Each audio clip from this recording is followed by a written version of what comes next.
Hello friends, मेरा नाम प्रभात मौर्य है और आप देख रहे हैं quick exam study channel. Friends, आज हम लोग शिक्षण की एक अन्य महत्वपूर्ण विधि संश्लेषण विधि के विषय में अध्ययन करेंगे। तो आइए देखते हैं। संश्लेषण विधि के जनक अरस्तु हैं। ठीक है, जो संश्लेषण विधि है इसके जो जनक हैं वो अरस्तु हैं। संश्लेषण का अर्थ होता है अनेक को एक करना।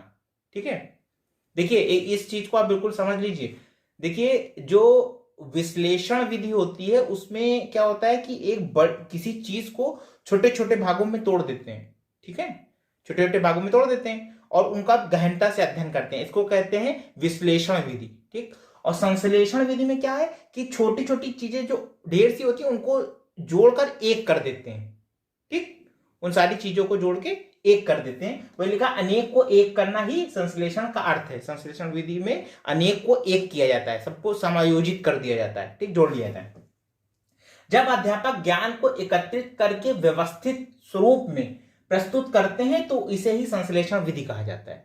ठीक, जब देखिए क्या लिखा है, अध्यापक ज्ञान को एकत्रित करके व्यवस्थित स्वरूप में प्रस्तुत करते हैं, यानी कि जहां जहां से जो भी ज्ञान मिलता है उसको एकत्रित करके एक समायोजित कर लेते हैं और उसको फिर बच्चों के सामने प्रस्तुत करते हैं। इसे ही विश्लेषण विधि कहते हैं। इस विधि में कई विधियों का उपयोग करके समस्या का समाधान करने पर बल दिया जाता है, यानी कि इस विधि में कई जो भी विधियां उसमें हल ढूंढने में सहायक हों उन सबका उपयोग किया जाता है इसमें।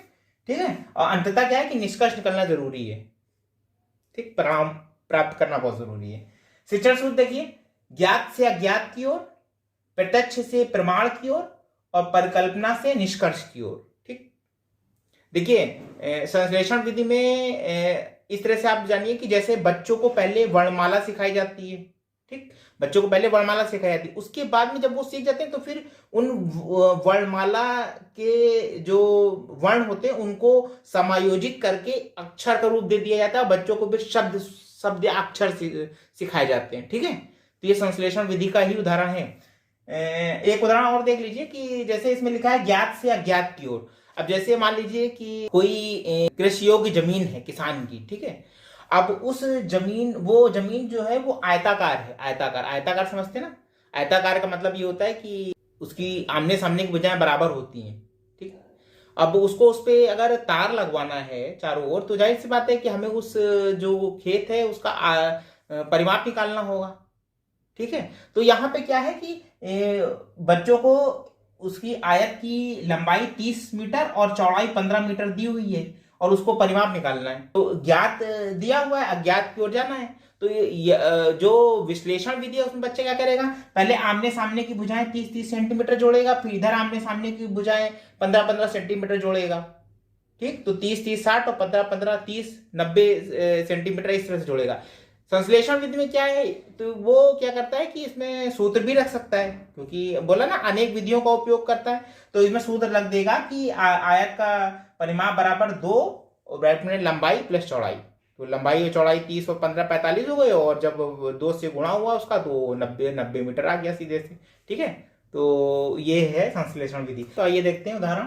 देखिए, पहला है पहले छात्रों को वर्णमाला का ज्ञान देना, फिर उसके उन्हें जोड़कर शब्द लिखाना। ठीक है, यानी कि पहले जैसे हिंदी वर्णमाला है, जाहिर सी बात है कि भारतवर्ष में हिंदी बच्चों को पढ़ाई जाती है, तो हिंदी वर्णमाला है। तो हिंदी वर्णमाला में जो वर्ण है पहले का, खा, गा, घा, छोटा बड़ा छोटी बड़ी, ये सब बच्चों को सिखाए जाते हैं। उसके बाद जब बच्चा उनको बोलने लिखने लगता है तब फिर उनको जोड़कर उनको शब्द लिखाना शुरू कराया जाता है। अक्षर जिसको बोलते हैं, शब्द अक्षर बोलते हैं, उसे लिखाना शुरू कराया जाता है। ऐसे ही इंग्लिश में अल्फाबेट ABCDEFG। ठीक है, उसको जोड़कर वर्ड लिखाना प्रारंभ कराया जाता है। तो वही लिखा है कि संकलित करना।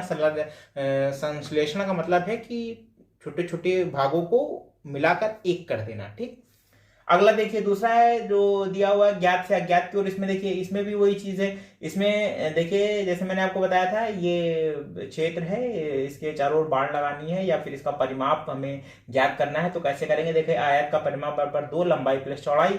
2 आ गया, लंबाई है 40 और चौड़ाई है 10, 40 10 कर दिया, ये 50 हो गया। इसके बाद में 50 100, ये 100 मीटर आ गया। ठीक है, तो इस तरह से ज्ञात से जो अज्ञात था उसको ढूंढ लिया गया। ठीक, तो ये संश्लेषण विधि के उदाहरण थे। अब हम लोग आइए संश्लेषण विधि के प्रमुख गुण और प्रमुख दोष देख लेते हैं क्या है। तो आइए देखते हैं संश्लेषण विधि के प्रमुख गुण। पहला है सरल और सुविधाजनक विधि है। सरल और सुविधाजनक है, ठीक। ये विधि सरल और सुविधा, क्योंकि टीचर अपने निष्कर्ष बच्चों के साथ साझा कर लेता है, बता देता है कि कैसे समस्या का हल होगा। इस समस्या का समाधान तीव्रता के साथ होता है। गणितीय समस्याओं में सिंपल सी चीज है, जैसे मैंने आपको बताया, सूत्र बता देते हैं कि कौन कौन से सूत्र किस में लगेंगे और बच्चे सूत्र रख के और उस सवाल को हल कर लेते हैं, प्रश्न को, ठीक। अगला है स्मरण शक्ति के विकास में सहयोग करती है। अब सूत्र याद करने पड़ते हैं तो जाहिर सी बात है स्मरण शक्ति बढ़ेगी बच्चों की। गणितीय समस्याओं के समाधान हेतु उपयोगी, जैसे मैंने आपको बताया। प्राप्त निष्कर्ष वैध व विश्वसनीय होते हैं। सिंपल सी चीज है, जो सूत्र या जो नियम जो टीचर बताता है बच्चों को, वो पूरी तरह से उन सूत्रों के प्रति आश्वस्त होता है और अपनी पूरी नॉलेज यानी ज्ञान का समावेश करते हुए वो उस सूत्रों को बताता है बच्चों को। तो वो उनसे जो वो अत्यंत विश्वसनीय होते हैं और जो जिन भी प्रश्नों पर वो उसको फॉलो करता है, लगाता है, पुट करता है, उसका परिणाम बिल्कुल सही सत्य ही निकलता है, ठीक। वही लिखा हुआ है, प्राप्त निष्कर्ष होता है वो वैध होता है और विश्वसनीय होते हैं। तो ये इसके गुण हैं। मैंने आपको बताया संश्लेषण विधि में टीचर कई विधियों का प्रयोग करता है, लेकिन अपना पूरा निचोड़ बच्चों को देता है। तो गणितीय मैथ की उसमें सिर्फ जो उनके सूत्र हैं वो सूत्र ही पुट कर देते हैं और बच्चे, जैसे कि चक्रवृद्धि ब्याज निकालना उसका अपना सूत्र है, जैसे मैंने अभी आपको बताया कि परिमाप निकालने का अपना सूत्र है।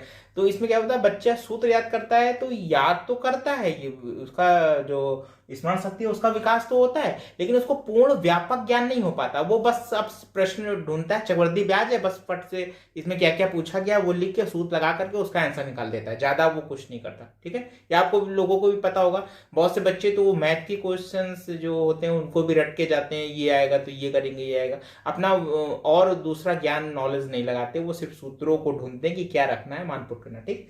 आइए दोष देख लेते हैं। दोष देख लेते, छात्रों में रटने की प्रवृत्ति का विकास। जैसा मैंने अभी आपको बताया कि बच्चे सूत्र रट लेते हैं और बहुत से तो प्रश्न भी रट लेते हैं मैथ का, ठीक है। तो रटने की प्रवृत्ति का विकास रहता है कि हमको सूत्र याद है और इसमें ये चीज दी होगी, मैं उसको ऐसे ऐसे ऐसे रख दूंगा और बस आंसर आ जाएगा। समझने की कोशिश नहीं करती कि कैसे क्या करना है। अगला, छात्र व्यापक ज्ञान से वंचित रह जाते हैं। सिंपल सी चीज है, अगर मैथी गणित के प्रश्नों में सिर्फ सूत्र ही याद करके जाएंगे तो सूत्र, अगर कोई क्वेश्चन ऐसा हुआ कि उसमें भी जो सूत्र में मान रखना है उसको भी निकालना है, तो फिर वो नहीं कर पाएंगे, क्योंकि उनको व्यापक ज्ञान है ही नहीं कि कैसे वो निकलेगा, ठीक है। और अगला है, ज्ञान स्थायी नहीं रहता। सिंपल सी चीज है, सूत्रों को रट लेते हैं और कुछ समय के बाद उन सूत्रों को वो भूल जाते हैं, तो ज्ञान स्थायी नहीं रहता क्योंकि व्यापक भी नहीं रहता, ठीक है।